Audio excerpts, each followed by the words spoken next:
Governor Soludo of Anambra State has come out to speak on Peter Obi's investment in the state.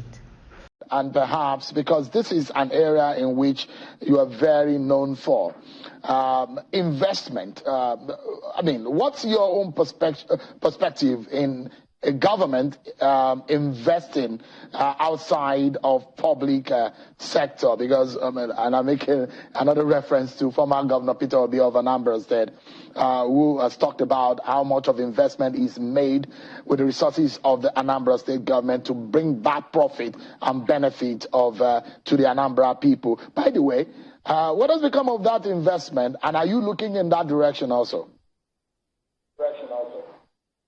I don't know why you're turning the interview about Peter Obi. No, I'm just making reference because these are light of men. Well, I made reference to former Governor Obi and not to. Our interview is about my 2023 budget. I'm not talking about the investments of either any of my predecessors. By the way, the one that you talk about, I don't know about that. I think there was something I read about, somebody speculated about the value of whatever investment. What I've seen today, the value of those investments is worth next to nothing. So let's leave that aside. Let's focus on the kind of thing that first of all, you got to rebuild the public infrastructure. That is building for the future. We're investing in our schools. We're investing in our hospitals. We're investing in those. We're creating Anambra as Africa's leisure entertainment hub. That's what we are, modernizing our cities, and backing on our urban regeneration, giving our people life so that they can have quality air to breathe, controlling pollution, dealing with flooding, dealing with erosion that is ravaging everywhere, and so on and so forth. We're not going to leave those.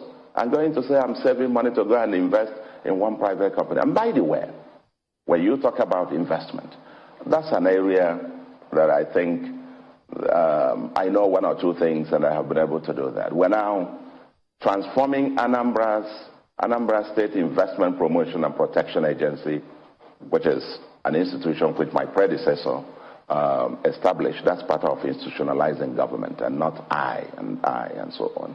It's the institution of ANSEPA that is the vehicle for Anambra investing in partnership with the private sector.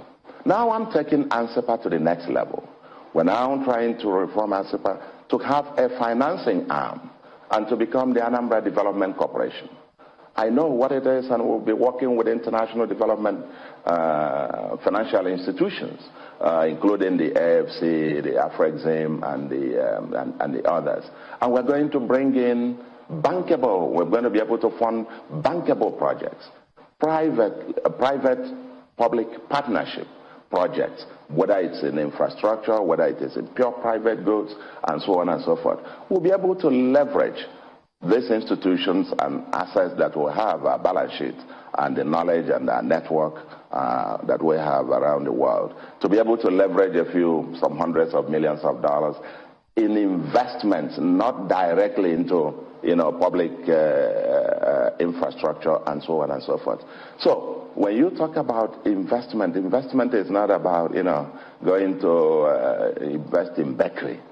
That's not what the government is about. Because if the bakery goes down, then your investment goes down with it. You've got to invest in the future. All right, now, Governor, I have just two quick questions. And one is in the area of security. I bet you that you perhaps did not imagine the magnitude of the challenges you perhaps met in office that you saw, and the manner in which things